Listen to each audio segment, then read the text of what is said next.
បាទសូមអនុញ្ញាតគ្រប់នឹងជម្រាបសួរទៅដល់មិត្តអ្នកសិក្សាភាសាអង់គ្លេសទាំងអស់បាទថ្ងៃនេះខ្ញុំចង់បង្ហាញលើពុកម៉ែបងប្អូនអាចចាប់ផ្ដើមរៀនភាសាអង់គ្លេសតាក់ទងនឹងសំឡេងនៃតួអក្សរនីមួយៗនៅក្នុងភាសាអង់គ្លេសបាទនៅក្នុងវីដេអូមុនខ្ញុំបានបង្ហាញរួចហើយតាក់ទងទៅនឹងសំឡេងរបស់អក្សរអង់គ្លេសទាំង26តួតែថ្ងៃនេះខ្ញុំនឹងបង្ហាញបន្ថែមទៀតនៅក្នុងភាគ2តាក់ទងទៅនឹងសំឡេងនៃតួអក្សរទាំង6ដែលគេផ្គុំវាចូលគ្នាណាបាទមាន2អក្សរប៉ុន្តែវាចេញជាសំឡេងមួយណាបាទអញ្ចឹងដូចអក្សរ S គឺយើងរៀនមុនគឺអូខេថ្មិញយើងដាក់ប៉ះគ្នាហើយអានសណាបាទហើយអក្សរ A គឺសំឡេងហប៉ុន្តែពីរហ្នឹងបើវានៅចិត្តគ្នាអញ្ចឹងវាចេញជាសំឡេងសបាទសបាទសគឺចំហមាត់អានណាសណាសណាបាទគឺសំឡេង SH ហ្នឹងគឺសំឡេងសបាទហើយទី2 TH នេះយើងបែងចែកជា2សំឡេងណាបងប្អូនហើយចេញជាសំឡេងសលៀនដាតអានឬក៏សំឡេងដពីនេះលៀនដាតអានដូចគ្នាណាលៀនដាតមិនលៀនវែងប្រហែលទេបាទលៀនធំបបោមាត់យើងហ្នឹងណាសនឹងដបាទហើយនិមិត្តសញ្ញាសំឡេងនេះគឺខ្ញុំមានរួចហើយនៅក្នុងវីដេអូរបស់ខ្ញុំនៅក្នុង Channel YouTube ហ្នឹងបាទនៅក្នុងវីដេអូទី1ឬក៏វីដេអូទី2អ្នកទាំងអស់គ្នាអាចចូលទៅមើលបានណាបាទអញ្ចឹងយើងមើលណា TH ចេញសំឡេង2ហើយយើងសួរថាពេលណាវាចេញសំឡេងដពេលណាចេញសំឡេងសតើយើងបើកវចនានុក្រមមើលណាបងប្អូនដើម្បីឲ្យច្បាស់ការបាទអញ្ចឹងហើយរបៀបអានសំឡេងនេះគឺខ្ញុំមានដែរណាបាទបង្រៀនហ្នឹងបាទអញ្ចឹងសរុបឡើងវិញ TH សំឡេងសនិងសំឡេងដអញ្ចឹងយើងដាក់ថ្មិញបាទសូមអធិស្ឋានយើងរៀនអានណាសដណាបាទសដបាទហើយទី3 CH C សំឡេងខឬស A សំឡេងហអញ្ចឹងដល់ពីហ្នឹងវានៅចិត្តគ្នាវាចេញជាសំឡេងឆណាបាទសំឡេងឆណាបាទសូមពុកម៉ែបងប្អូនថាតាមខ្ញុំឆសដសណាបាទចំណុចទី4 double S ហើយ2ដងនេះគឺចេញសំឡេងហ្វណាបាទមានន័យថាថ្មិញយើងយើងក្តាប់មាត់អានណាហ្វណាបាទហើយលេខ5អក្សរ double L នេះគឺសំឡេងល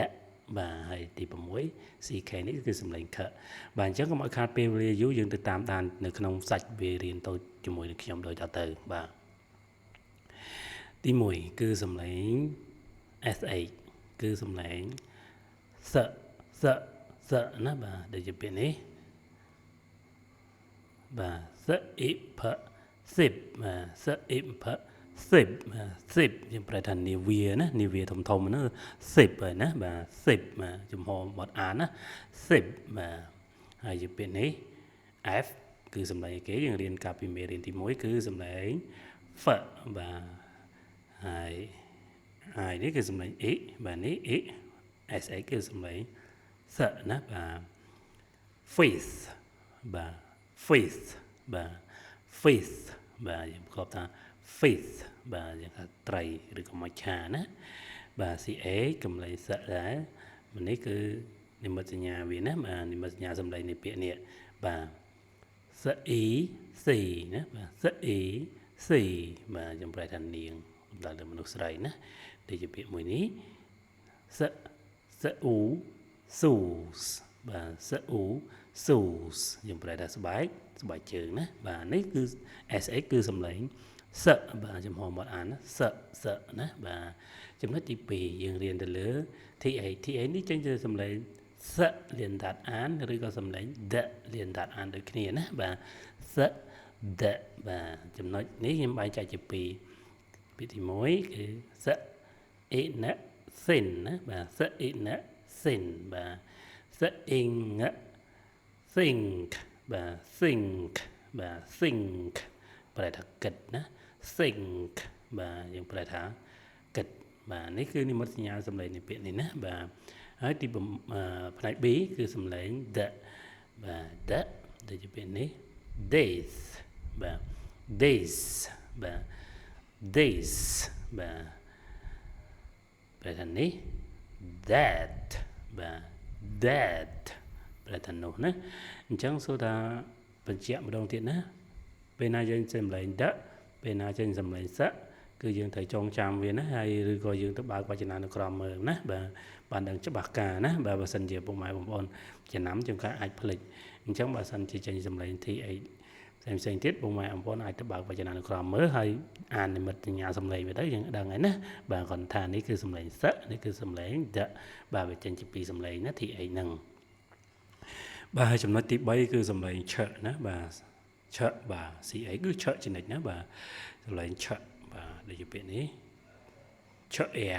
ឆែឆអែឆែណាបាទដូចពាក្យនេះ chick បាទឆអ៊ីខ chick ខអ៊ីណគិន kitchen ណាបាទ kit kin ណាបាទ chitkin chitkin chitkin ណាបាទ chitkin chitkin បាទមន់សាច់មន់ណាបាទ chicken ណាបាទ chicken បាទ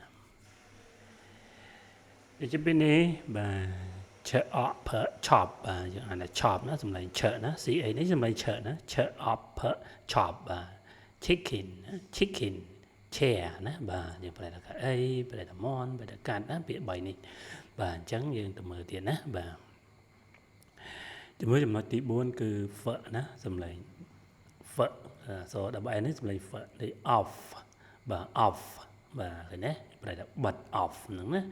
បាទដូចជាពេលនេះ cliff បាទខនិងលក្លក្លអ៊ី f cliff បាទយើងប្រែថាច្រាំងថ្មណាបាទដូចជាពេលនេះ st គឺសម្លេង st ណាបាទ st af staff បាទ st af staff បុគ្គលិកណាបាទអញ្ចឹងយើងចូលដល់សម្លេងទី5គឺសម្លេងបាទលណាបាទដូចជាពាក្យនេះបើអេលបែលណាបាទហអេលហេលបើអលបើអលបលណាបាទប្រែថាបាល់បាទហើយចំណុចទី6គឺសម្លេង CK ចេញសម្លេង K ណាបាទដូចជា dark shock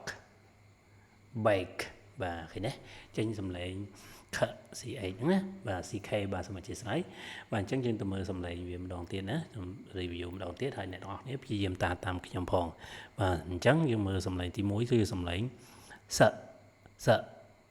បាទសណាសចំហមាត់អានណាសបាទទី2នេះបែងចែកជាពីរសម្លេងសនិងដណាសដ